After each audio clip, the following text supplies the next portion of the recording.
আলহামদুলিল্লাহ, আল্লাহ রাব্বুল আলামিনের শুকর গুজার হচ্ছি যে আল্লাহ রাব্বুল আলামিন আজকে আমাদেরকে এই মোবারক মজলিসে সাভার বাস স্ট্যান্ড কেন্দ্র জামে মসজিদের উদ্যোগে সিরাতুন নবী সাল্লাল্লাহু আলাইহি ওয়াসাল্লামের আজকের এই মোবারক জলসায় আমাদেরকে আসার বসার তৌফিক, যোগ্যতা, সুস্থতা, মন মানসিকতা, পরিবেশ পরিস্থিতি দান করলেন। সে আল্লাহ রাব্বুল আলামিনের কাছে রব্বুল আলামিনের শেখানো বাক্যে কালেমাতুশ শুকর আদায় করছি। সকলে আনন্দ চিত্তে বুলন্দ আওয়াজে আল্লাহ রাব্বুল আলামিনকে খুশি করার জন্য পড়ছি আলহামদুলিল্লাহ।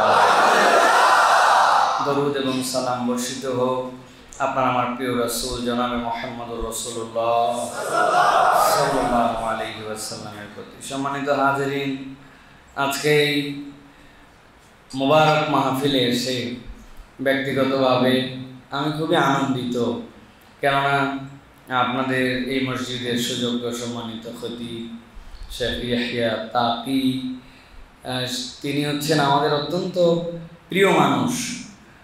নিজের থেকেই অনেক দিন ধরেই যোগাযোগ আমাদের মাঝে আছে, কিন্তু তার একটা আশা যে এই মসজিদে সাইফুল্লাহ ভাই আপনি আসবেন, আমরা একটু কথা শুনবো। তো ইয়াহিয়া তাকি যে মসজিদে কথা বলে সেই মসজিদে আসার সুযোগ কে ছাড়তে চায় বলে? ছাড়তে চায় কেউ? এই জন্য আমি মনে করলাম যে আজকে কোনো রকম একটা গ্যাপ বের করা গেছে, তা আমি বলছি আলহামদুলিল্লাহ এখানে হাজির থাকবো ইনশাআল্লাহ।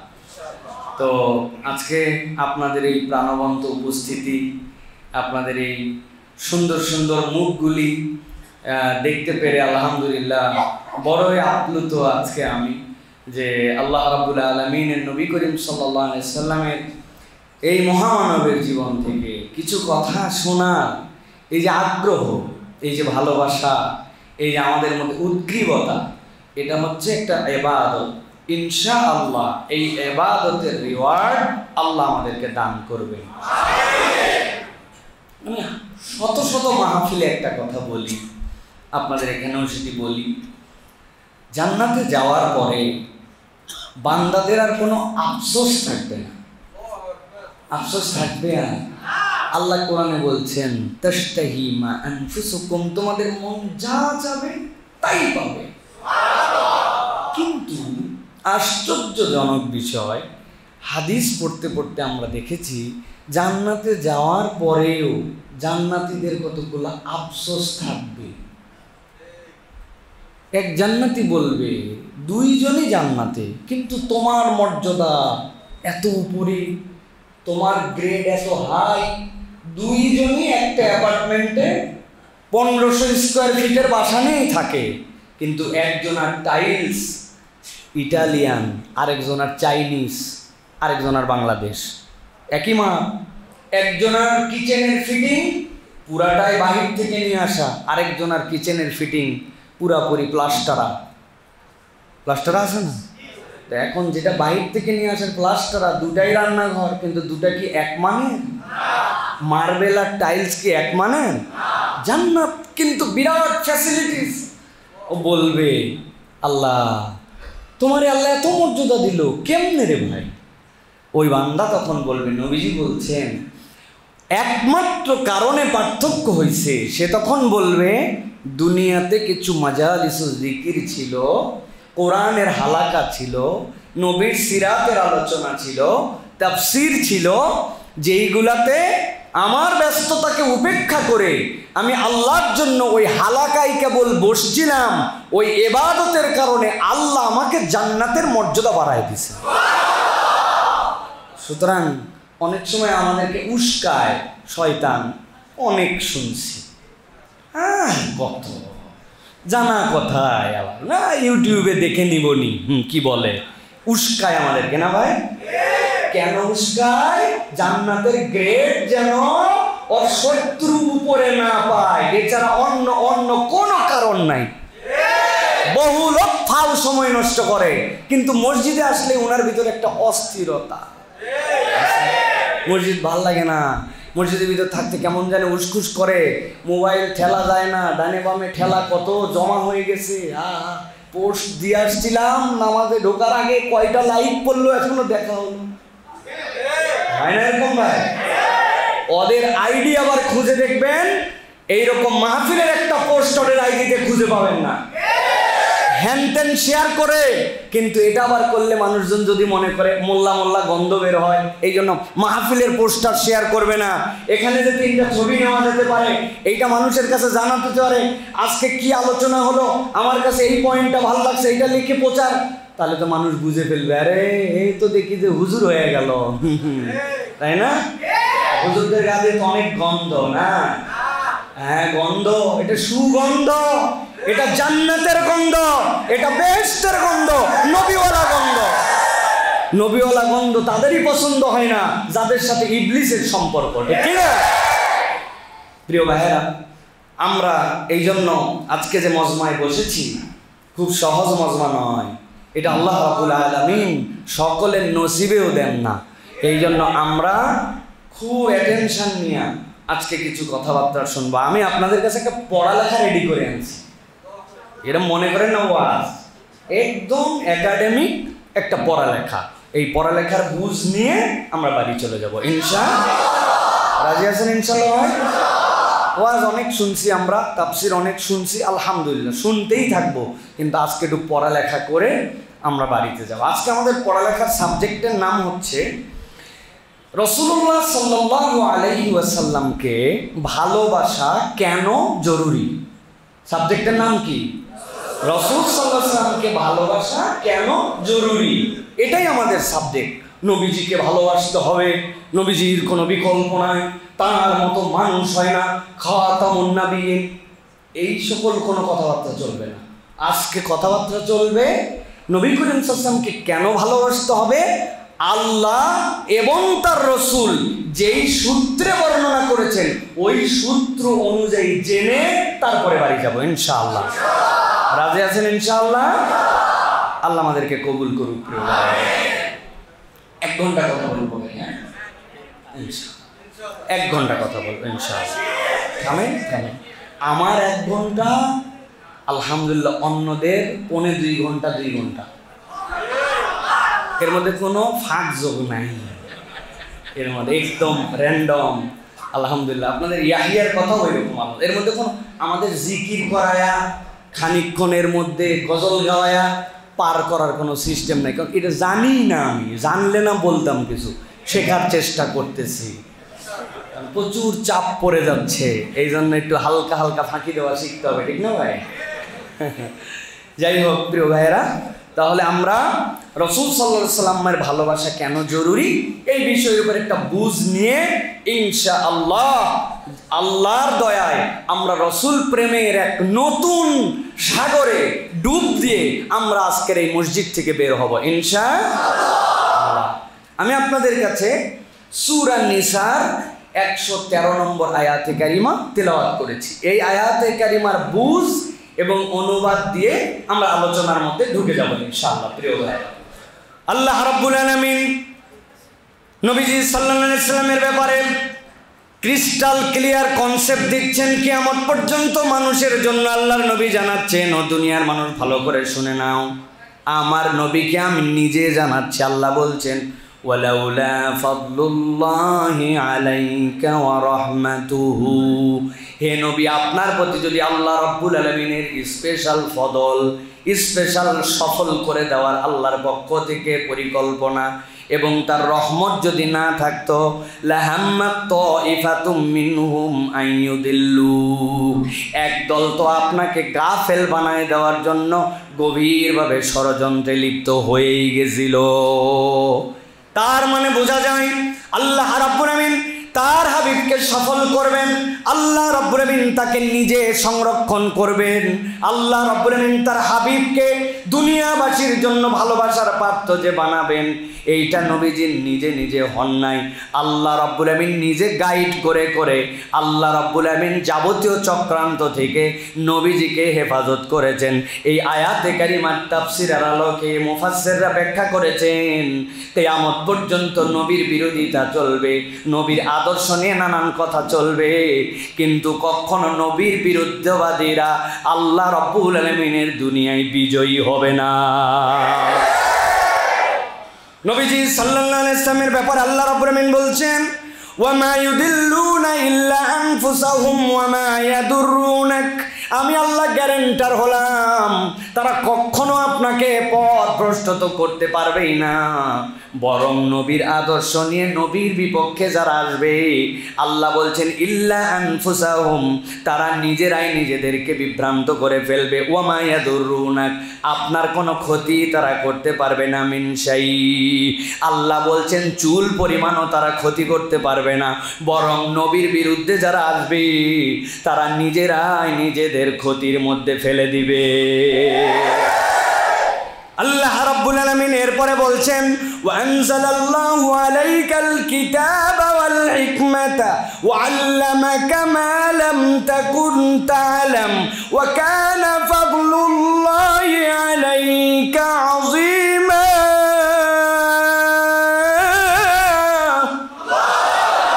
আমার রব্বুল আলামিন বলছেন, দুনিয়ার মানুষ ভালো করে জেনে রাখো, আমি আমার হাবিবকে কি দিয়ে সংরক্ষণ করব।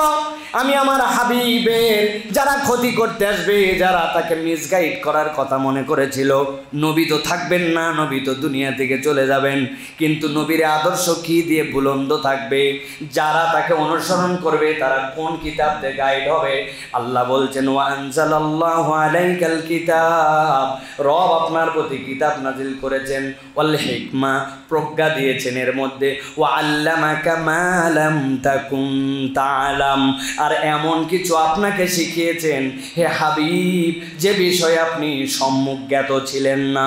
মুফাসসিরদের সম্মিলিত ব্যাখ্যা হচ্ছে, দুনিয়ার বুকে ইনসাফ আদালত প্রতিষ্ঠিত করার জন্য, দুনিয়ার থেকে যত ধরনের জাহালত দূর করার জন্য, যা যা লাগবে কিয়ামত পর্যন্ত মানুষের জীবন যাপন করার জন্য, Islam is the complete code of human লাইফের জন্য যা যা লাগবে আল্লাহ মুহাম্মদ মুস্তাফা সাল্লাল্লাহু আলাইহি ওয়াসাল্লামকে সব জ্ঞান দিয়েছে। আদম আলাইহিস সালামের ব্যাপারে আল্লাহ বলেছেন, ওয়া আল্লামা আদামাল আসমাআ কুল্লাহা, আল্লাহ রাব্বুল আলামিন আদম আলাইহিস সালামকে সকল বিষয়ের নাম শিখিয়েছিলেন। মুফাসসিরদের অনেকের ব্যাখ্যা, নাম মানে কেবলই নাম, সব বিষয়ের জ্ঞান আদম আলাইহিস সালামের পূর্ণতা ছিল না। বলবেন কেমন করে? ছোট্ট একটা উদাহরণ দেখেন। আল্লাহ রাব্বুল আলামিন বললেন, ওয়া আল্লামা আদামাল আসমা কুল্লাহা, আদমকে সব নাম শিখাইছি। ফেরেশতারা তোমরা জানো নাকি? জানি না আমরা, আমাদের দ্বারা জানার কোনো ক্ষমতা নাই। আল্লাহ বললেন, এখন তোমরা সবাই আদমকে সিজদা করো। আদমকে সবাই সিজদা করলো, ইল্লা ইবলিস, ইবলিস যে সিজদা করলো না। বুঝে থাকলে বলেন তো, আদম আলাইহিস সালামকে আল্লাহ যে জ্ঞান দিয়েছিলেন, ইবলিস যে তাকে সিজদা করবে না এই জ্ঞান কি ওর মধ্যে ছিল না? তাহলে আল্লাহ যে বললেন সব জ্ঞান দিয়েছেন, আল্লাহ নাম শিখিয়েছিলেন, এই জন্য জ্ঞানের লেয়ার আছে। কিন্তু একমাত্র ব্যক্তি দুনিয়ার বুকের যার ব্যাপারে আল্লাহ রাব্বুল আলামিন নিজে সাক্ষ্য দিচ্ছেন, ওয়া ইন্নাকা লাআলা খুলুকিন আযীম, আমি আপনাকে মহান চরিত্রের উপর প্রতিষ্ঠিত করেছি। নবী নিজেকে বলতেছেন, বুইস্তু মুআল্লিমা, আমি তোমাদের জন্য শিক্ষকতা করার জন্যই প্রেরিত হয়েছি। এর দ্বারা বোঝা যায় দুনিয়াতে সব বিষয়ের সর্বাধিক বিশুদ্ধ জ্ঞান মুহাম্মদ সাল্লাল্লাহু আলাইহি ওয়াসাল্লামের কাছেই ছিল। আল্লাহ রাব্বুল আলামিন বলছেন, ওয়া কানা ফাদলুল্লাহি আলাইকা আযীমা, হে নবী আপনার প্রতি আল্লাহর যে ফজল, আপনার যে প্রতি আল্লাহর যে অনুগ্রহ, এইটা আজিম থেকে আজিম, এইটার কোনো পরিমাপক দুনিয়ার বুকে নাই। এই আয়াতে কারিমার আলোকে বোঝা যায়, যেই মানুষ জ্ঞানে পূর্ণ, যেই মানুষ হিকমাতে পূর্ণ, যেই মানুষকে আল্লাহ নিজে সাক্ষ্য দিচ্ছেন আপনি যা জানতেন না, যা যা লাগবে জানানো হয়েছে, তাহলে এখন জিজ্ঞাসা হচ্ছে, আপনি যেই মানুষের ব্যাপারে আল্লাহ সার্টিফিকেট দিয়েছেন, অনুসরণ কি তার ব্যাপারে করবেন নাকি অন্য কারো করতে পারি আমরা? দুনিয়ার কারো ব্যাপারে সার্টিফিকেট আছে? কারো ব্যাপারে সার্টিফিকেট নাই। একমাত্র মুহাম্মদ সাল্লাল্লাহু আলাইহি ওয়াসাল্লামের ব্যাপারে সার্টিফিকেট আছে। আপনার লিডারের আপনি যত তেলবাজি করেন আর চাটুকরিতা করেন, আপনার লিডারের সব কিছু আদ্যপান্ত আপনার নলেজেও নাই, থাকলেও সব কিছু প্রকাশ করা হয় না, ঠিক কিনা? তার হিডেন লাইফ আছে, যার যার জীবনী লেখা হয়, যতদূর পর্যন্ত ভালো ওই পর্যন্ত জানানো হয়, আর যেই পর্যন্ত জানানো যাবে না ওই পর্যন্ত আস্তে করে ঢাকায় রাখা হয়। ঠিক না ভাই? আমাদের যে স্বাধীনতার ইতিহাস, ওই স্বাধীনতার ইতিহাসের মধ্যেও কাউকে ওভার হিরো বানানোর চেষ্টা করা হয়।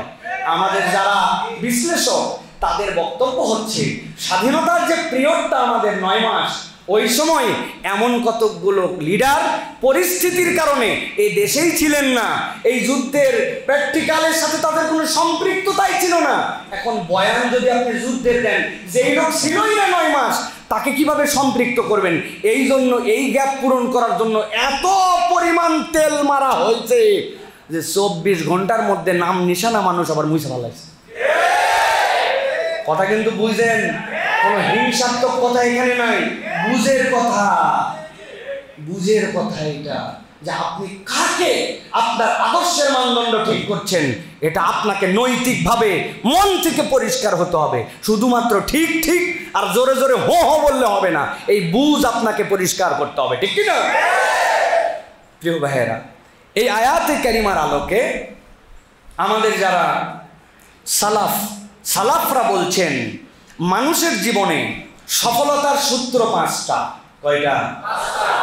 এই আয়াতে কারিমার আলোকে সফলতার সূত্র 5টা জীবনের সর্বক্ষেত্রে।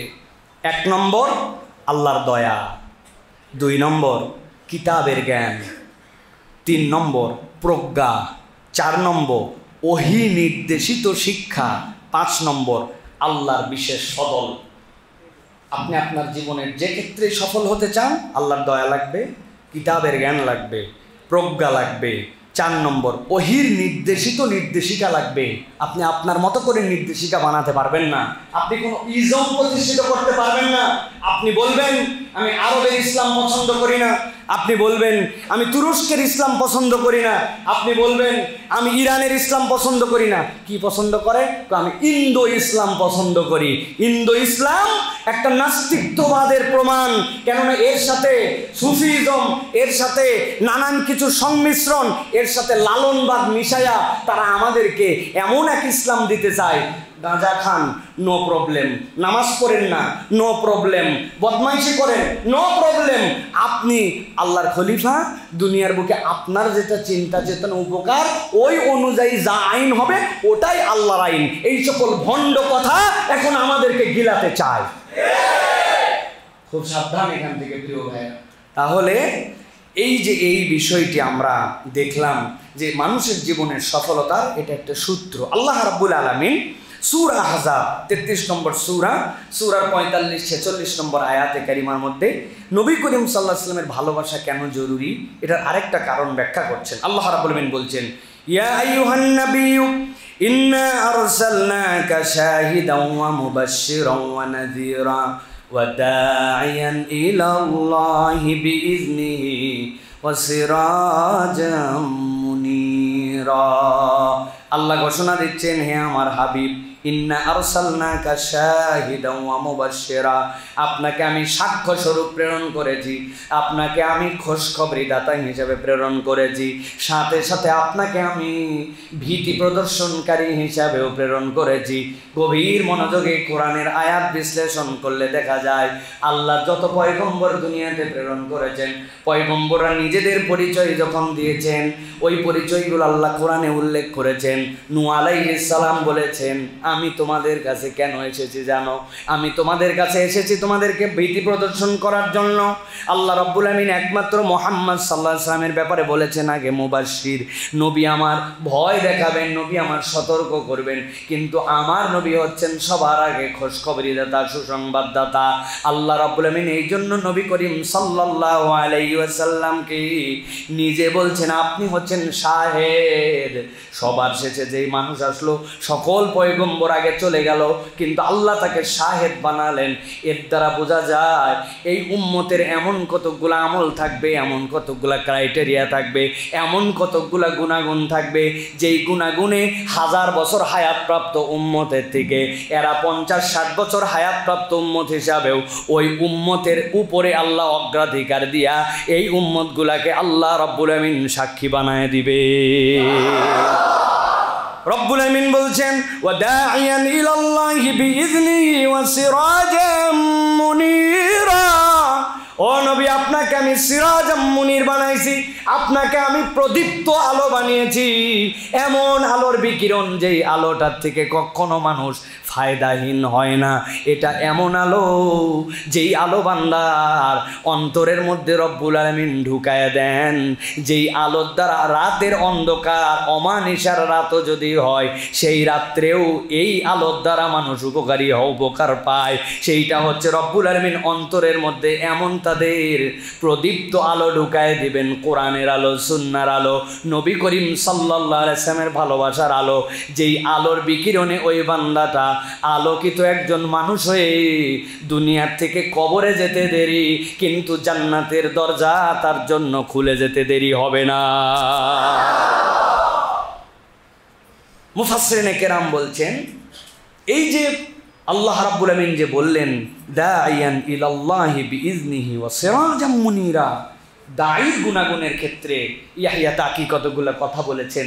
আরেকটা কথার সাথে যুক্ত করে দেই, দায়ী হবেন সুগন্ধযুক্ত, তার থেকে দুর্গন্ধ ছড়াবে না। একজন দায়ী এমনভাবে তার কথা এমনভাবে অ্যাপ্রোচ করবেন যেই অ্যাপ্রোচে কেউ তার প্রতিপক্ষ মনে হবে না, সব মানুষকে তার আপন করে নিয়ে জান্নাতে ট্রেনে তোলা, জান্নাতে ট্র্যাকে তোলা, এটাই হবে হচ্ছে একজন দায়ীর বৈশিষ্ট্য। সুবহানাল্লাহ। প্রিয় ভাইয়েরা, চলেন আমরা এখন টু দ্য পয়েন্টে কিছু বিষয়ের মধ্যে প্রবেশ করি। প্রিয় ভাইয়েরা, সেটি হচ্ছে যে আমরা নবী করিম সাল্লাল্লাহু আলাইহি ওয়াসাল্লামকে ভালোবাসবো, ভালোবাসা জরুরি, এটা আমরা বুঝলাম। কিন্তু রাসূলুল্লাহ সাল্লাল্লাহু আলাইহি ওয়াসাল্লামের ভালোবাসার স্বরূপ বা প্রকাশটা কিভাবে হবে, এটা ধরনটা কি হবে? আহলে সুন্নাত ওয়াল জামাতের আকীদা অনুযায়ী নবী করিম সাল্লাল্লাহু আলাইহি ওয়াসাল্লামের রিসালাতে বিশ্বাস করাই হলো তার ভালোবাসার প্রকাশ। একজন কাফের, নাসারা, ইহুদি, সে নবীজির জীবন পড়ছে, অনেক জীবনী লিখছে বিধর্মীরা। নবীজি চমৎকার বিজনেসম্যান ছিলেন, তিনি ছিলেন অসাধারণ একজন ব্যক্তিত্বশীল মানুষ, তিনি ছিলেন অসাধারণ একজন গ্র্যান্ডফাদার। তারা লিখছে তিনি ছিলেন একজন সমর কৌশলী, অনন্য সমর কৌশলী, যেটা শুনলে এখন সহজ মনে হয় কিন্তু ওই সময়ের বাস্তবতায় ভিন্ন। মক্কায় ফিরলেন নবীজি, ওই যে মসজিদে কাকাই আর মসজিদে ফাতাহ জাওয়ালের পেছন দিকে ওই পাহাড়ের ওদিক দিয়ে নবীজি ঢুকলেন। সাহাবায়ে কেরামকে বলে দিলেন, খবরদার, বাথরুম বানাবে কম আর চুলা বানাবে বেশি, প্রতি 3 জনে 1 চুলা। অথচ এক ডেক রান্না করলে হয়, এক ডেকে 50 জন 60 জন হয়। সাহাবায়ে কেরাম অত বোঝেন না, কিন্তু কি বলছেন, 3 জনে 1 চুলা আর বাথরুম কম। সাহাবায়ে কেরামের বাথরুম কম মানে কি বাথরুম কম লাগবে? বাথরুম লাগছে, কম বানাতে বলছে নবীজি। পুরা পাহাড়ের যেখানে আড়াল আবডাল গাছ সব জায়গায় সাহাবায়ে কেরাম কাম সারছে। আর রাত্রেবেলা 3 জনে 1 চুলা, আই রেহাই মুশকিল। 10,000 লোক, চুলা কত? 3,500 প্রায়। রাত্রেবেলা 3,500 আলো, উপর থেকে লোক পাঠাইছে আবু সুফিয়ান বাহিনী। দেখো তো লোক কত, উপরে পাহাড়ে উঠে বলছে আল্লাহু আকবার। লোক তো দূরের কথা, যেদিক দিয়ে দেখতে যায় সেদিক দিয়ে পায়ে ময়লা লাগে, আর তাকায় দেখি লাখে লাখে চুলা। কত চুলা? লাখে লাখে চুলা। আলো দেখে মাথা খারাপ, লোক 10,000। কিন্তু নবী করিম সাল্লাল্লাহু আলাইহি ওয়াসাল্লামের কৌশল, এই কৌশলে তারা বলল মানুষ গুনাহ দূরের কথা, চুলা গুনে শেষ করতে পারি না। এই যে মানুষগুলি ভালোবাসা এগুলি বলল, বলেন তো এই ভালোবাসা, এই আল্লাহর নবীর প্রতি অনুরাগ, এই যে কথাগুলি, এইগুলা আল্লাহর কাছে একটাও গ্রহণযোগ্য হবে?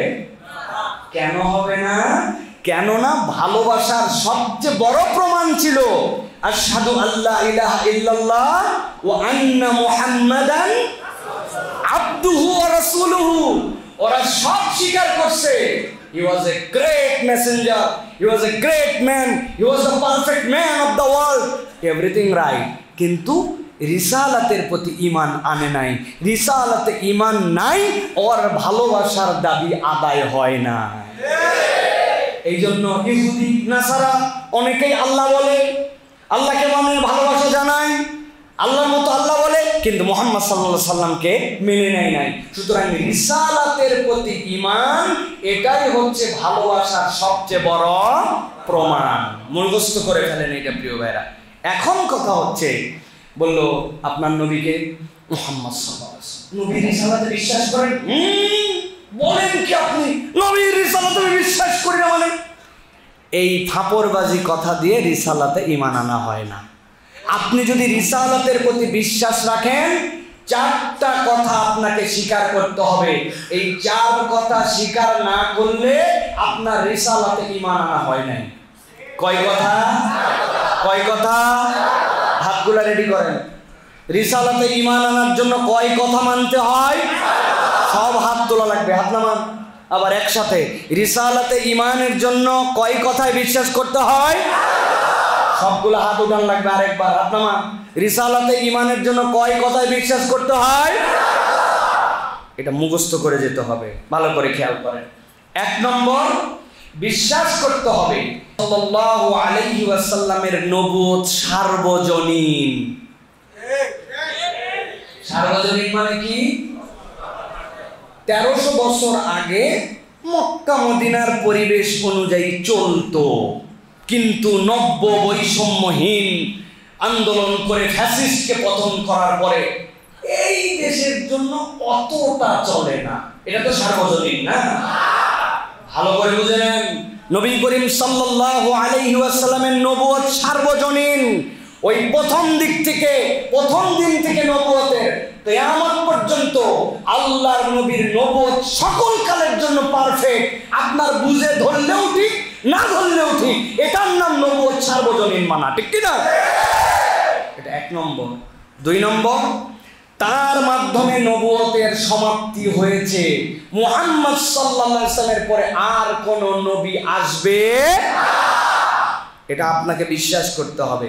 3 নম্বর, নবুয়তের দায়িত্ব মুহাম্মদ আরবি সাল্লাল্লাহু আলাইহি ওয়াসাল্লাম পরিপূর্ণভাবে আদায় করেছেন। মানে আপনি বলতে পারবেন না যে এই জায়গাটা সবই ঠিক আছে, নামাজ রোজা হজ সব ঠিক আছে, কিন্তু চোরের হাত কাটার জেনার বিচারের বিষয়ে আগের সময় ছিল, এখন এই যে যদি করে আপনার ঈমান শেষ, বিদায়। এই জন্য ভালো করে মনে রাখতে হবে, নবুয়তের দায়িত্ব নবীজি পূর্ণাঙ্গভাবে পালন করেছেন। 3 নম্বর। 4 নম্বর, রাসূল সাল্লাল্লাহু আলাইহি ওয়াসাল্লামের নবুয়তের শিক্ষা নিঃসন্দেহে সন্দেহাতীতভাবে নির্ভুল। নবীজির শিক্ষার মধ্যে কোনো ভুল, নির্ভুল। এই 4 কথা যদি আপনি বিশ্বাস করেন, তাহলে নবীজি সাল্লাল্লাহু আলাইহি ওয়াসাল্লামের রিসালতের বিশ্বাস আপনার পূর্ণ হবে। এই 4টা কথা কোত্থেকে বললাম? এর দলিল কি, সূত্র কি? আমার কথা নয়, আমি আগে ভাবটা বলে দিছি।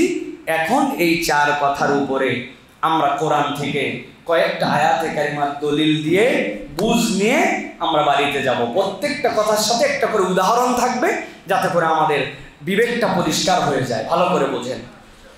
আল্লাহ রাব্বুল আলামিন কুরআনুল কারীমের 7 নম্বর সূরা আরাফ, সূরা আরাফের 158 নম্বর আয়াতে কারিমার মধ্যে বলছেন, নবীজি আপনার নবুয়ত যে সার্বজনীন, আমি আপনাকে কিভাবে নবুয়ত দিলাম? আল্লাহ বলছেন, কুল ইয়া আইয়ুহান নাস ইন্নী রাসূলুল্লাহি ইলাইকুম জামিআ। হে নবী, আপনি দুনিয়ার সব মানুষকে জানায় দেন, আরবকে নয়, আজমকে নয়, বাঙালিকে নয়, বিহারিকে নয়, পাকিস্তানিকে নয়, দুনিয়ায় যত মানুষ নামে যারা আসবে সকল মানুষের জন্য বার্তাটা জানায় দেন, গভীর মনোযোগ দেন। আল্লাহ বলছে ইন্নী রাসূলুল্লাহি ইলাইকুম জামিআ, আমি দুনিয়ায় কিয়ামত পর্যন্ত মানুষের জন্য আল্লাহর পক্ষ থেকে রিসালাত নিয়ে এসেছি। অতএব দুনিয়ায় মানুষ যে আমার পরে থাকবে আমি তাদের সকলের জন্য পয়গম্বর। আল্লাহ নবীর বিধান এই জন্য বিশ্লেষণ করলে দেখা যাবে নবীর আনিত বিধান সবগুলো সার্বজনীন। ছোট্ট একটা উদাহরণ দেই, আল্লাহ রাব্বুল আমিন কোরআনুল কারীমের মধ্যে বলেছেন, এই দুনিয়ার মানুষ তোমাদের জন্য ইন্নামাল খামরু ওয়াল মাইসির, তোমাদের জন্য মদ এবং মাদকতা এবং জুয়া এইগুলা সবগুলাকে রব্বুল আমিন নিষিদ্ধ করেছেন, হারাম করেছেন। এ বিষয়ে কি আমরা জানি যে কোরআন আমাদের জন্য মদ মাদকতা এগুলা হারাম করেছে, জানেন তো আপনারা? এখন কোরআনের এই বিধান মদ মাদকতা হারাম। সাভার অঞ্চলে একটা ছেলে আছে, যেই ছেলের নাম হচ্ছে ধরেন বিষ্ণু দাস, সনাতন ধর্মাবলম্বী, ইসলামের বিধান চলে আসছে, নবীর বিধান চলে আসছে, সাভার অঞ্চলে আইন হয়ে গেছে মদ মাদকতা একদম নিষিদ্ধ। যদি ধরা পড়ে তাহলে ইসলামে আইনে তার জন্য বিচার হবে। যদি কেউ এটার সাথে জড়িত হয় তাকে কঠিন আইনের আওতায় নিয়ে আসা হবে কোরআন অনুযায়ী। হিন্দু একজন বলবে, মুসলমান ধর্মাবলম্বীরা তোমরা এই বিধান কায়েম করছো, কিন্তু আমার জন্য এই বিধান কেন মানতে হবে? আমার ধর্মে তো এটা নাই। ইসলাম তখন কি বলবে তার জন্য? খুব যদি গভীর মনোযোগ দিয়ে দেখেন আপনি, হঠাৎ করে একটা হিন্দু ছেলে মাদকাসক্ত হয়ে গেছে, হয়ে যাওয়ার পরে উল্টাপাল্টা আচরণ করে, ফেন্সিডিল খায়, নেশা করে, সে হিরোইন খায়, খাওয়ার পরে বাপ মায়ের সাথে খারাপ ব্যবহার করে, সমাজের মধ্যে মাতলামি করে, নানান কিছু করে। এখন ওই নন মুসলিম লোকটা যদি ইসলামের বিধান অনুযায়ী চলে, ইসলাম বলতেছে দুইটা ক্ষেত্রে মদের অনুমতি থাকতে পারে। কোনো ধর্ম যদি তাদের নির্দিষ্ট ধর্মীয় আচারের ক্ষেত্রে মদ্যপানের এরকম কোনো বিধান থাকে, ইসলাম তাহলে ক্রাইটেরিয়া করে তার জন্য বিধান দেবে। আর দুই নম্বর, কোনো ডাক্তার যদি মুত্তাকি হয় আর সেই ডাক্তার যদি নির্ধারিত পরিমাণ যদি কারো মানসিক অথবা কোনো শারীরিক ট্রিটমেন্টের জন্য ব্যবহার করতে চায়, ওইটার অনুমতি থাকবে। কিন্তু এর বাইরে আর জেনারেল ভাবে মদের কোনো ব্যবহার থাকবে না। তাহলে এই জেনারেলি যদি মদের ব্যবহার বন্ধ হয়, তাহলে ওইখানে কেবল মুসলমান লাভবান হবে নাকি সমাজের প্রত্যেকটা মানুষ এখানে লাভবান হবে? গভীর মনোযোগে প্রত্যেকটা কথা, প্রত্যেকটা আইন যদি বিশ্লেষণ করি, একজন হিন্দু মেয়ে, সেই মেয়ে স্কুলে যায়, কোনো বাপের বেটার ক্ষমতা নাই, সে তার ড্রেস কোড মেনে চলবে, কিন্তু তার দিকে তাকাবে, তাকে টিস করবে, তাকে অপমান করবে, অথবা তার ওড়না ধরে টান দেবে অন্য ধর্মাবলম্বী বলে। পৃথিবীর কোনো মুসলমান কেন, কোনো মানুষের অধিকার নাই। অতএব নারীবাদী যে আইন ইসলামে আছে, আল্লাহ নবীর সার্বজনীন নবুয়তের মধ্যে যেটা স্বীকৃত, ওইটা যদি প্রতিষ্ঠিত হয়, তাহলে মুসলমান যেরকম করে বেনিফিটেড হবে, অমুসলমানরাও এই আইন দ্বারা বেনিফিটেড হবে। এই জন্য আল্লাহ রাব্বুল আমিন বলছেন, কুল ইয়া আইয়ুহান নাস ইন্নী রাসূলুল্লাহি ইলাইকুম জামিআ। কিয়ামত পর্যন্ত মানুষের জন্য জানায় রাখেন, আমি কেবল কোন নির্দিষ্ট এলাকার জন্য আসি নাই, আমার নবুয়তটাকে আল্লাহ রাব্বুল আলামিন সার্বজনীন করে প্রেরণ করেছেন। তার নবুয়তের দ্বারা রব্বুল আলামিন আপনার আমার জন্য এমন বিধানকে ঢুকাই দিয়েছেন, যেটা কিয়ামত পর্যন্ত মানুষ যদি চিন্তা করে অবাক হয়ে সে লক্ষ্য করবে আল্লাহ নবীর প্রত্যেকটা বিধান কিয়ামত পর্যন্ত মানুষের জন্য কত পারফেক্ট। আপনাদের এলাকায় সবারে করোনা হয়েছিল না ভাই? করোনার সময় আপনাদেরকে হাত ধোয়া শেখাইছিল না? কয় ভাবে, 6 ভাবে, কয় সেকেন্ড, 20 সেকেন্ড, ভুলে গেছেন না? 6 ভাবে হাত ধোয়া ঠিক না? আরে এইস্তে হ্যান্ড ওয়াশ বানাই ফেলছিল। বইয়ের থেকে এইস্তে আমরা বলছি হ্যান্ড, পরে ওইটার নাম হচ্ছে হ্যান্ড ওয়াশ, হাত ধোয়া। ভালো করে খেয়াল করেন, গভীর মনোযোগে লক্ষ্য করেন নবীর বিধানগুলা কিরকম সার্বজনীন। করোনার সময় মানুষকে বলছে হাত ধোও, এক বেটা খুব ভালো করে হাত ধুইছে, ধোয়ার পরে হঠাৎ করে ওনার কপাল চুলকায়। কি করবে আর, কপালে হাত দিয়ে চুলকাইছে, চুলকানোর পরে মনে হয়েছে আরে হাত ধোয়ার আগেও তো কপালে একবার হাত দিছিলাম, এখন যে হাত ধোয়ার পর আবার দিলাম ভাইরাস তো আবার আসলো, কি করবে, আবার হাত ধো। এরপরে চিন্তা করছে আর কোথাও হাত দিব না, যত চুলকাক আর কোথাও চুলকাবো না। বাঙালি যদি একবার চিন্তা করে কোথাও চুলকাবো না, গোটা শরীর চুলকায়।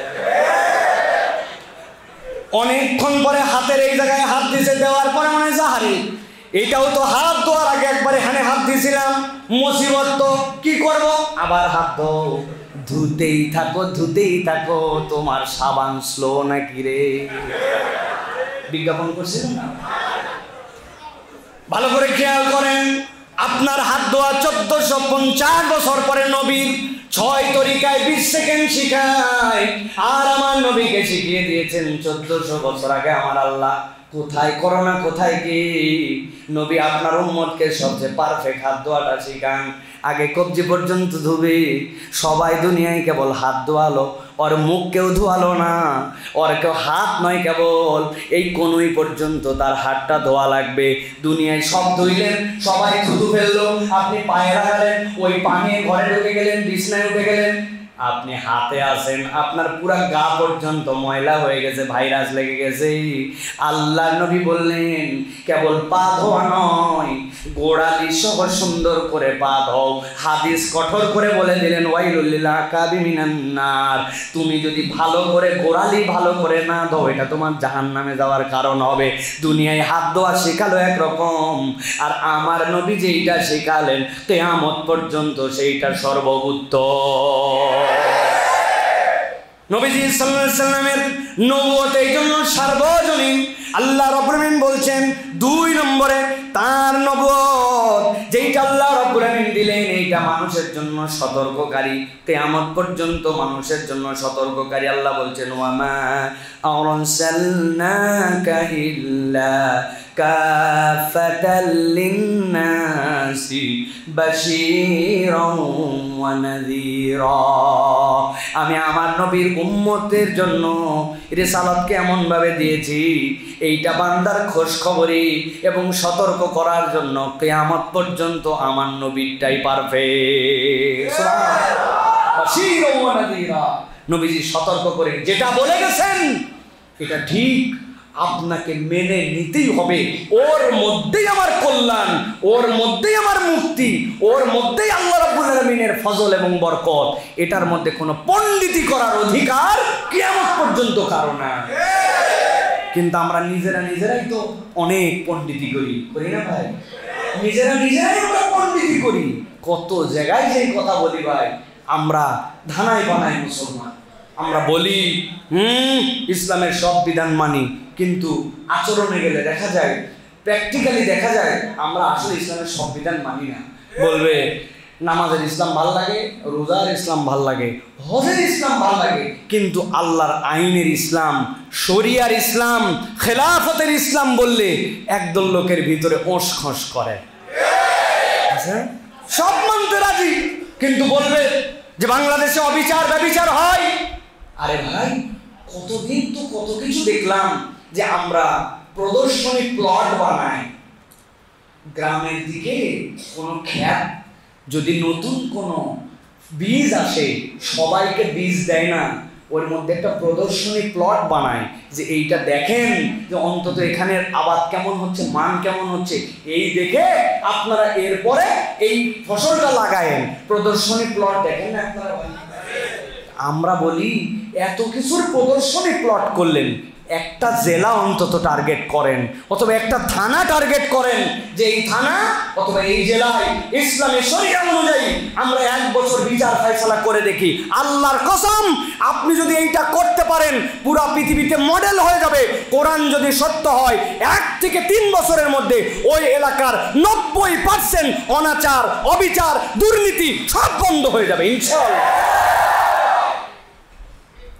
আইনের ফাঁক ফোকর এমন করে বানায় রাখছেন যে যারে দিয়েছেন ভূমি মন্ত্রণালয়ের দায়িত্ব, এই বেকুবের বাচ্চা বেকুব ও পুরা পৃথিবীতে বাংলাদেশের ভূমির টাকা দিয়ে কয়েকশো বাড়ি বানাইছে, এক বছরে কয়েক হাজার কোটি টাকার মালিক হয়েছে। এটা আপনার আইনের ফাঁক ফকর, কোরআনের আইন থাকলে এটা সম্ভব নয়। আপনি ইচ্ছা করে এটা সুযোগ করে রাখছেন, কারণ চোর আপনি নিজেও, ধরলে তো আপনি সহ ধরা খাই যাবেন। প্রিয় ভাইয়েরা, কোন প্রসঙ্গে কথা বলছিলাম?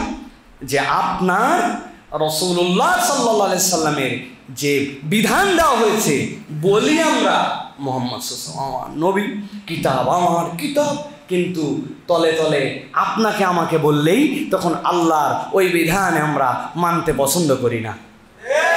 নামাজের ইসলাম নিয়ে নিবে, রোজার ইসলাম নিয়ে নিবে, বলবেন উমরার ইসলাম উফ বিউটিফুল, আপনি হজ উমরা সব করবেন, কিন্তু প্যানাল কোড এটা আপনার মতো, নারী নির্যাতনের বিচার আমার মতো, জমির হিসাব আমার মতো, তাই নাকি? এত সহজ? আপনার রিসালাতে বিশ্বাস আনা হয় নাই। আপনি হাজারবার মুহাম্মদুর রাসূলুল্লাহ আমার নবী বলেন, হয় নাই। আপনি সূত্রের মধ্যে পড়েন নাই, কেননা নবী করিম সাল্লাল্লাহু আলাইহি ওয়াসাল্লামের আনিত যে বিধান নির্ভুল সন্দেহাতীত, এটার মধ্যে আপনার এখনো ঈমান আনা হয় নাই। আপনার মুখের ঈমান হয়েছে, মনের ঈমান হয় নাই। আমি বাঁচার কায়দা কিন্তু বহু জায়গায় শিখাইছি, যেখান থেকে বাঁচবো কেমনে, একটু টিক্স করলেই বাঁচা যায়। 50 টাকা আমাকে দিবেন, আমি তাহলে কৌশল শিখাই দেব, একদম সহজ সিস্টেম। আমি এটা বহু চিন্তা করে বাইর করছি, 50 টাকায় বিক্রি করতেছি, গায়ে বাঁধেন আপনাদের না? আমরা বলছি না আমানতু বিল্লাহি ওয়া মালাইকাতিহি ওয়া কুতুবিহি, বলছি না ভাই? ও ভাই কথা বলেন, বলছেন আমানতু বিল্লাহ, আল্লাহর প্রতি ঈমান আনছি, ওয়া মালাইকাতি, তার সমস্ত ফেরেশতা, ওয়া কুতুবিহি, তার সমস্ত কিতাবের যা কিছু আছে সবগুলোর উপর, তাই তো? নতুন পদ্ধতি হচ্ছে আগের থেকেই আল্লাহর সাথে বলে যেতে হবে, বাংলাদেশ থেকে বলে দিবেন আমানতু বিল্লাহি ওয়া মালাইকাতি ওয়া কিছু কিছু কুতুবিহি, অথবা বলবেন আমানতু বিল্লাহি ওয়া মালাইকাতি ওয়া যদ্দুর বুঝি তদ্দুর কুতুবিহি। ফেরেশতা ধরছে, কি ব্যাপার, নামাজ রোজা মানছো, কিন্তু নবীর আনা প্যানাল কোড আগেই বাংলাদেশে বলে আসছিলাম, যদ্দুর বুঝি তদ্দুর কুতুবিহি। বাটাম একটাও মাটিতে পড়বে না, বাটাম ডবল হবে। অতএব প্রিয় ভাইয়েরা, এই ধানাই বানাই করে বাঁচার কোনো সুযোগ। তাহলে নবুয়ত সার্বজনীন, এটা আমরা এই আয়াতে কারিমার আলোকে বুঝলাম। প্রিয় ভাইয়েরা, আল্লাহ রাব্বুল আলামিন এরপরে নবীজি সাল্লাল্লাহু আলাইহি সাল্লামকে বলছেন, নবী করিম সাল্লাল্লাহু আলাইহি সাল্লাম আল্লাহর পক্ষ থেকে এমন একজন পয়গম্বর, নবী নিজে সাক্ষ্য দিচ্ছেন, হে রাসূল আপনি জানান, ওয়ামা আরসালনাকা ইল্লা রাহমাতাল লিল আলামিন, দুনিয়ার বুকে আপনাকে রহমাতাল লিল আলামিন করে প্রেরণ করা হয়েছে। আপনাকে এমন নবুয়ত দেওয়া হয়েছে যেই নবুয়তে আপনি হচ্ছেন রহমত, আর পৃথিবীর সকলে হচ্ছে রহমতের ভোক্তা। সুবহানাল্লাহ। নবী করিম সাল্লাল্লাহু আলাইহি সাল্লাম এমন রহমত, কেবলমাত্র মানুষের জন্য রহমত নয়। আল্লাহ নবী হেঁটে হেঁটে যাচ্ছেন, হঠাৎ করে একটা উট গঙাচ্ছে। নবীজি সাল্লাল্লাহু আলাইহি ওয়াসাল্লাম সাহাবীদেরকে ছাড়লেন, ছাড়ার পর আল্লাহ নবী সাল্লাল্লাহু আলাইহি ওয়াসাল্লাম উটের কাছে চলে গেলেন। উটের কাছে যেই না আল্লাহ নবী পৌঁছাইছেন, উট আল্লাহ নবীর কাছে বিচার দিয়েছে, কি বলেছে কেউ বুঝে নাই, কিন্তু নবীজি ডাক দিয়েছেন উটের মালিককে, আসছে, ইয়া রাসূলুল্লাহ নাম, বলে তোমার উট আমার কাছে বিচার দিছে, তুমি তাকে যে পরিমাণ পরিশ্রম করাও সেই পরিমাণ কিন্তু তুমি খাদ্য দেও না। একটা উট আল্লাহ নবীকে চিনে আল্লাহ নবীর কাছে বিচার নিয়ে আসছে। নবীজি সাল্লাল্লাহু আলাইহি ওয়াসাল্লাম একাই আছেন, এমন সময় একজন জারাবিউল নবী সাল্লাল্লাহু আলাইহি ওয়াসাল্লাম ফাসালাহু, নবীর কাছে একজন আরবি বেদুইন আসলো, আসার পরে বলল, ইয়া রাসূল, হে মুহাম্মদ, তুমি যে আল্লাহর পয়গম্বর তার কোনো প্রমাণ আছে নাকি? নবীজি বললেন, তুমি কার কাছে জিজ্ঞাসা করবে সেই তো বলবে, পাশে কেউ নাই। হাদিস সাক্ষ্য দিচ্ছে একটা গাছ ছিল দূরে, সে আল্লাহ নবীর কাছে হালতে দুলতে সামনে এসে বলছে, আশহাদু আন্নাকা মুহাম্মাদার রাসূলুল্লাহ। কাউকে সাক্ষ্য দিতে হবে না, আমি গাছ সাক্ষ্য দিচ্ছি মুহাম্মদ মুস্তাফা সাল্লাল্লাহু আলাইহি ওয়াসাল্লাম আপনি আল্লাহর পয়গম্বর। আল্লাহ রাব্বুল আলামিন এই জন্য বলছেন ওয়া মা আরসালনাকা ইল্লা রাহমাতাল লিল আলামিন। নবীর দরবারে সাহাবীরা বসে আছেন, পাখির মা এসে উড়ে উড়ে বেড়ায়। নবীজি সাল্লাল্লাহু আলাইহি ওয়াসাল্লাম ডাক দিয়ে বললেন পাখির মা আমার কাছে বিচার দিয়েছে, কে জানি তার বাচ্চাগুলাকে নিয়ে আসছো, কে কে কে। সাহাবী হাত তুলছেন, বলছেন যাও ফেরত দিয়ে আসো। আল্লাহর নবীকে আশ্রয়স্থল মনে করতো দুনিয়ার সব কিছু, কেননা আল্লাহর নবী সাল্লাল্লাহু আলাইহি ওয়াসাল্লাম কেবল মানুষের জন্য রহমত নয়, কুল কায়নাতের জন্য আল্লাহর নবী সাল্লাল্লাহু আলাইহি ওয়াসাল্লাম রহমত ছিলেন। একটা আয়াতে কারিমা যতই পড়ি হৃদয়ের মধ্যে ভিন্ন রকম অনুভব হয়।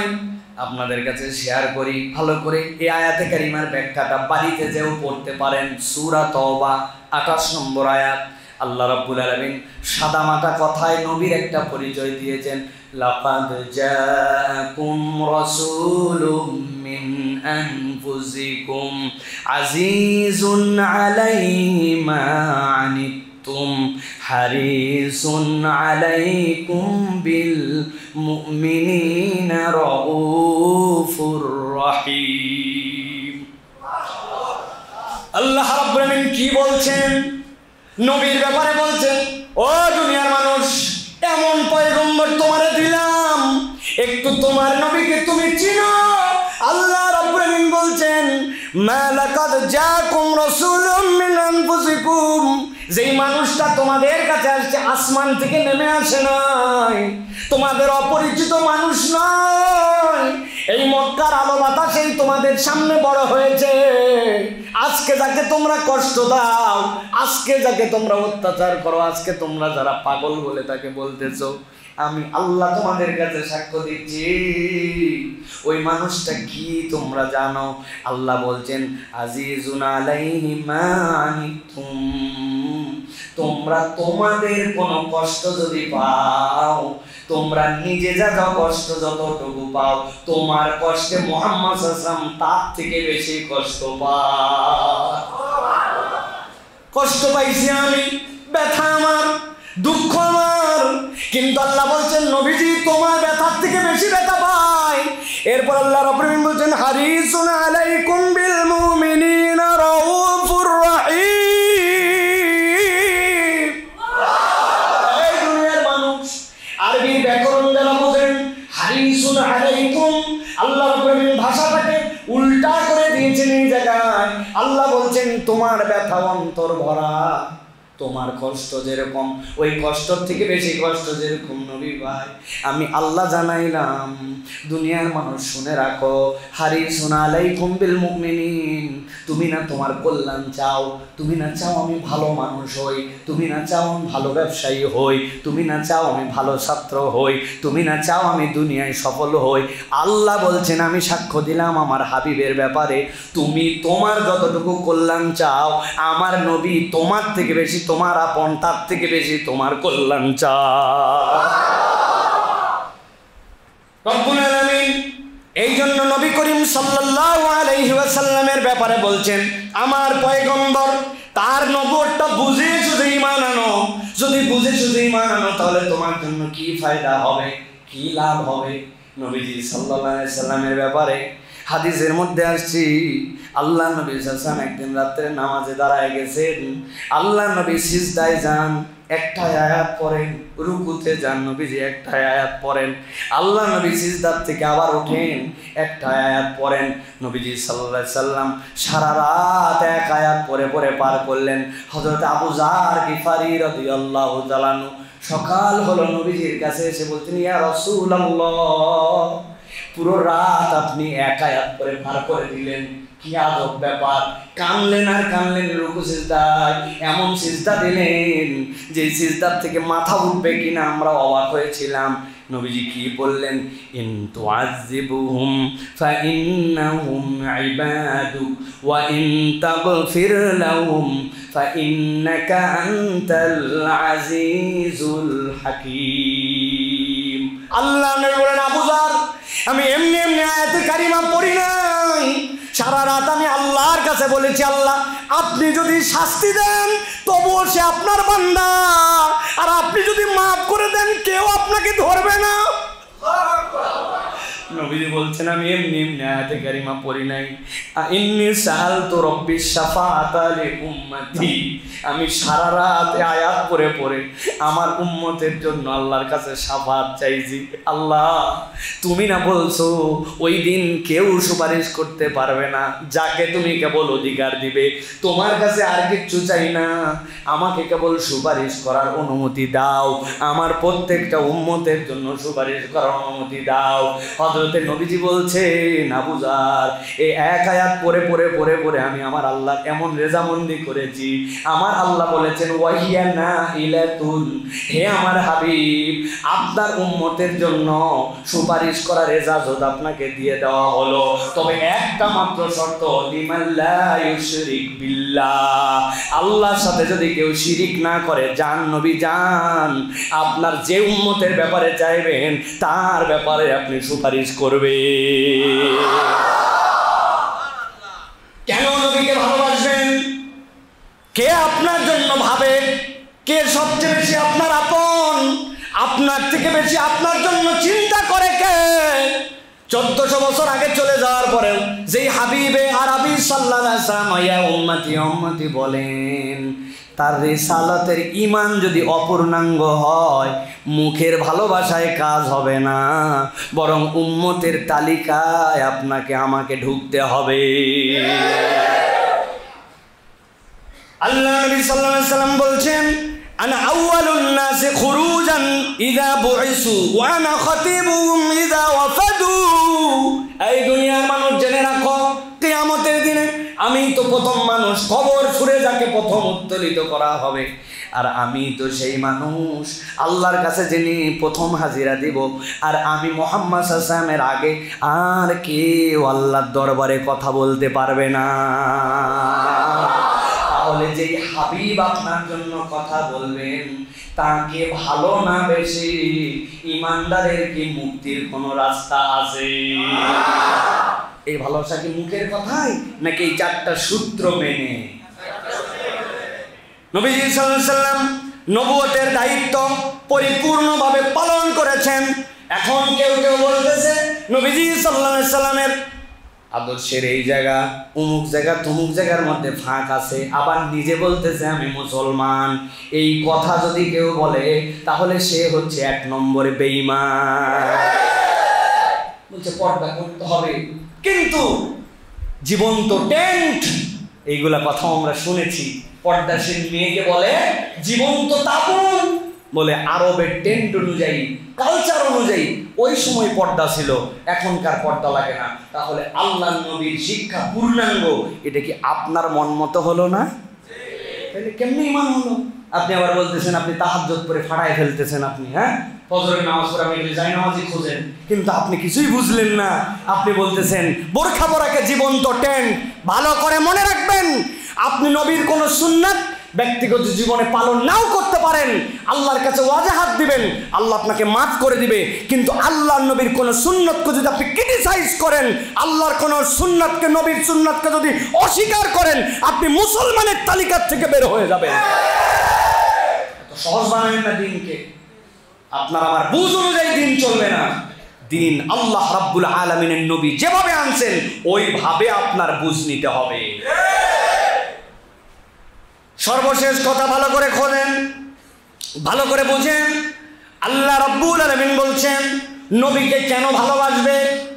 আমরা সকলেই চাই আমাদের ঈমানটা পূর্ণ হোক, ঠিক তো? ঈমানের পূর্ণতার মাপকাঠি কি? কেমনে আমাদের ঈমান পূর্ণ হবে? নবী বলছেন ফাওয়াল্লাযী নাফসি বিয়াদিহি লা ইউমিনু আহাদুকুম হাত্তা আকুনা আহাব্বা ইলাইহি মিন ওয়ালিদিহি ওয়া ওয়ালাদিহি ওয়ান নাসি আজমাইন।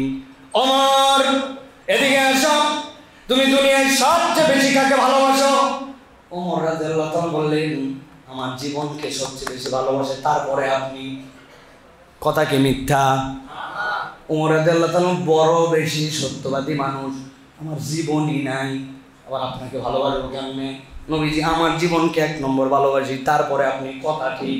কিন্তু নবীজি বললেন তোমার ঈমান পূর্ণ হয় নাই। ওমর মাথা নিচু করলেন, নিজের হৃদয় দিয়ে বোঝার চেষ্টা করলেন আমি ওমর ছিলাম তো জিরো, জাহান্নামের রাস্তায় চলে গেছিলাম, ইমানের নূর আসলো, এই কারণে আমি আজকে ওমর হিরো হয়েছি, জান্নাতের আশা করি। এখন আমার জীবন আছে কিন্তু এটা জাহান্নামে, তাহলে এই জীবনের মূল্য কি? আর নবী আমার কাছে নিয়ে আসলেন এই নূর, এই জন্য না আমি জীবন পাইলাম। ইয়া রাসূলুল্লাহ, বুঝে ফেলছি, আমার কিসের জীবন? লাগলে আপনার জন্য আমার জীবন পেতে দিব, আমি আমার জানের থেকে বেশি আপনাকে ভালোবাসি। নবীজি বললেন এখন আকমালাল ঈমান, তোমার ঈমান এখন পূর্ণ হয়েছে। ওই নবীজি সাল্লাল্লাহু আলাইহি ওয়াসাল্লাম বলছেন ফাওয়াল্লাযী নাফসি বিয়াদিহি লা ইউমিনু আহাদুকুম হাত্তা আকুনা হাব্বা ইলাইহি মিন ওয়ালিদিহি ওয়া ওয়ালাদিহি ওয়ান নাসি আজমাঈন।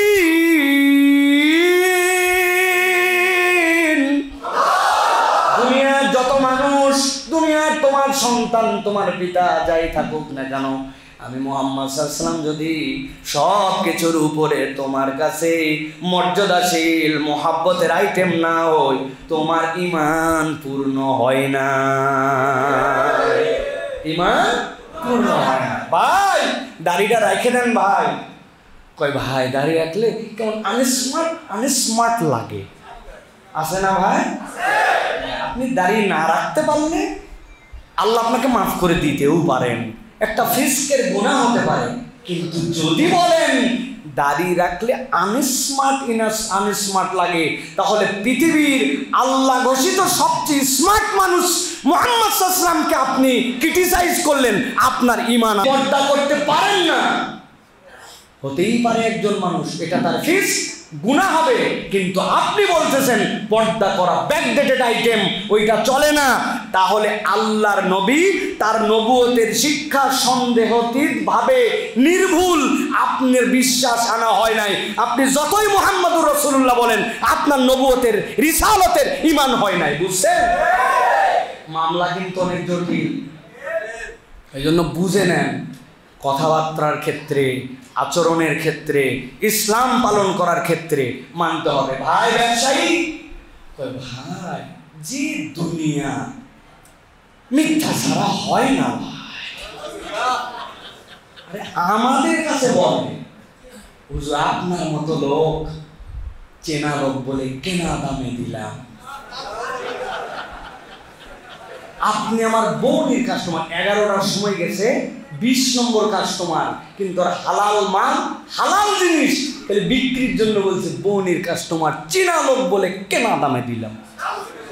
তুমি কেনা দামে দিলে তোমার সংসার চলে কেন? তোমার তো লাভ করা লাগবে। আর পণ্য হালাল, দোকান হালাল, সব হালাল, শুধু এইটুকু বলার কারণে সব ভেজাল। কি জন্য বললো? চলে না হুজুর, সেই যুগ কি আছে? সাহাবীদের যুগ পাইছেন, একটু টেকনিক করা লাগে। তার মানে আপনি কি বুঝালেন? আপনি বুঝালেন যে নবুয়তের শিক্ষা সন্দেহাতীত ভাবে নির্ভুল না, বাঙালি সাভারের ব্যবসায়ীদের জন্য একটু ভিন্ন। খুব সাবধান প্রিয় ভাইয়েরা। এই জন্য নবী করিম সাল্লাল্লাহু আলাইহি ওয়াসাল্লামের প্রতি আমাদের এই বিষয়গুলি খুব গভীরভাবে অন্তর থেকে ধারণ করতে হবে।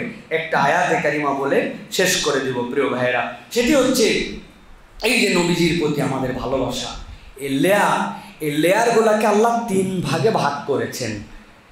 মর্যাদা সকলের আছে, কিন্তু নবী করিম সাল্লাল্লাহু আলাইহি ওয়াসাল্লাম ভাই বলে অন্য কাউকে সম্বোধন করেন না, ভাই বলে সম্বোধন করেছেন আমাদেরকে। ওই যুগ, যেই যুগে নবী করিম সাল্লাল্লাহু আলাইহি ওয়াসাল্লামকে দেখার পরে এমন আকর্ষণ ছিল আল্লাহর নবী সাল্লাল্লাহু আলাইহি ওয়াসাল্লামের, মানুষ তো পাগল হয়ে যেত। নবীজিকে দেখার পরে সহ্য করা কঠিন হতো। পারস্য থেকে পাঠিয়েছে খবর নিয়ে আসো, তার সাথে লোকজন আচরণ কেমন করে।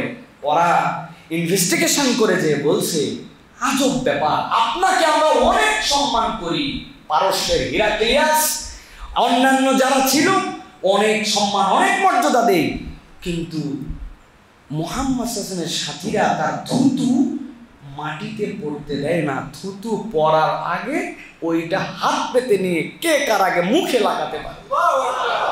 নবীজির ওযুর পানি নিচে গড়াতে দেয় না, সেখান থেকে নিয়ে নেওয়ার জন্য চেষ্টা করে। নবী করিম সাল্লাল্লাহু আলাইহি ওয়াসাল্লামের গায়ের ঘাম সংরক্ষণ করে। তার পাশে যখন বসে থাকে মনে হয় আসমান থেকে এসে পাখি যদি তাদের চোখ ঠোকরায় তুলে নিয়ে যায়, তার উপরেও কথা বলে না। যেই মানুষকে এইরকম মহব্বত করে পৃথিবীতে তার নজির নাই, তার সাথীদেরকে হারাবে এরকম কারো যোগ্যতা নাই। নবী করিম সাল্লাল্লাহু আলাইহি ওয়াসাল্লাম তাকে দেখলে এই ফিল হতো, তার চেহারার এই ফিল হতো। সাহাবীরা বলছেন আমরা নবীজির সাথে যখন মুসাফা করতাম, এরপরে হাত শুকলে বহুদিন পর্যন্ত আমাদের ঘ্রাণ থেকে যেত, এত সুঘ্রাণ তার গায়ে। এত সুন্দর দেখতে তিনি, যার কোনো তুলনা নাই। আয়েশা রাদিয়াল্লাহু তাআলা বলেছেন ভরা পূর্ণিমার রাতে চাঁদও দেখেছি, নবীকে দেখেছি, দেখে মনে হয়েছে দূর কিসের চাঁদ। নবী করিম সাল্লাল্লাহু আলাইহি ওয়াসাল্লামের সৌন্দর্যের কাছে চাঁদ তো কোনো সুন্দরী না। অনেকেই বলে না চাঁদ অনেক সুন্দর, আল্লাহর কসম করে বলতেছে জীবনে এই হাদিস শোনার পরে চাঁদ সুন্দর এটা আমার কল্পনার মধ্যে না, চাঁদ আমার সুন্দর লাগে না।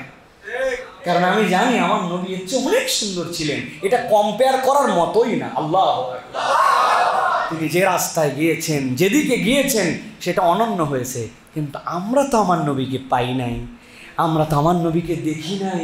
সেই মানুষগুলোর জন্য নবী করিম সাল্লাল্লাহু আলাইহি ওয়াসাল্লামের কি মায়া। আল্লাহ রাব্বুল আলামিন কোরআনে একটা আয়াতে কারিমা বর্ণনা করেছেন, যে আয়াতে কারিমার মধ্যে সকলকে আল্লাহ ইকুয়াল করার জন্য চেষ্টা করেছেন। কি বলেছেন আল্লাহ? والذين جاءوا من بعدهم يقولون ربنا اغفر لنا ولإخواننا الذين سبقونا بالإيمان। সবাই এক লেয়ারে আসবে, যারা চলে গেছে আগে, যারা ইমানের উপরে চলে গেছে, কিয়ামত পর্যন্ত যাওয়ার ধারা থাকবে আর আসার ধারা থাকবে। যারা চলে যাবে তাদের জন্য তারা দোয়া করতে থাকবে, আল্লাহ আপনি মাফ করে দেন অতীতের যারা চলে গেছে। আমার আগ পর্যন্ত সাহাবী পর্যন্ত ধাক্কা চলে যাবে, আমি চলে যাব, আমি সহ এরপরে আবার সাহাবী পর্যন্ত ধাক্কা চলে যাবে। আল্লাহ বলছেন সাথে সাথে এটাও বলো, ও আল্লাহ মুমিনদের ব্যাপারে আমাদের অন্তরের মধ্যে যেন কোনো গিল না আসে, অমুক অমুক দলের, অমুক অমুক পার্টির, অমুক অমুক আদর্শের, এরকম যেন না হয়। ইমানদার সব যেন উম্মতে মুহাম্মাদির এক ছাতার নিচে আসতে পারে। আল্লাহর কাছে তাদের ব্যাপারে অন্তরে কোনো খারাপ ধারণা যেন না আসে, এইটার জন্য দোয়া করো। এই আয়াতে কারিমা এই জন্য বললাম, আপনি যদি ওয়ামা আরসালনাকা ইল্লা রাহমাতাল লিল আলামিন, নবীর রহমত যেইটা ওইটার ভাগীদার হতে চান, তাহলে দুইটা আমলে গুরুত্ব দেন। একটা, যারা দুনিয়ার থেকে চলে গেছে তাদের জন্য ক্ষমা প্রার্থনা করেন। আর কোন মুমিনের ব্যাপারে অন্তরের মধ্যে কোনো বক্রতা বা গিল বা দুশ্মনী বা হিংসা এইটা অন্তরের মধ্যে রাখা যাবে না। যার অন্তর এই দুইটা বিষয় থেকে বিশুদ্ধ, তার মুমিন ভাইয়ের জন্য ক্ষমা চায় আর অন্তরের মধ্যে খারাপ ধারণা রাখে না, আল্লাহ নবীর রহমতের হকদার সে হয়ে যাবে। এই রহমত আমরা চাই। আল্লাহ রাব্বুল আলামিন যেন আমাদেরকে নবী সাল্লাল্লাহু আলাইহি ওয়াসাল্লামের এই প্রকৃত উম্মত হওয়ার মতো আল্লাহ রাব্বুল আলামিন যেন তৌফিক দান করেন। আল্লাহ রাব্বুল আলামিন যেন আমাদেরকে আমাদের নবীর এই রিসালাতের পূর্ণতার উপরে বিশ্বাস আনয়ন করার মতো আমাদেরকে তৌফিক দান করেন। নবী করিম সাল্লাল্লাহু আলাইহি ওয়াসাল্লামের যে সম্মান, যে মর্যাদা, এই মর্যাদাকে উচ্চকিত করার মতো আমাদেরকে যেন আল্লাহ রাব্বুল আলামিন তৌফিক দান করেন।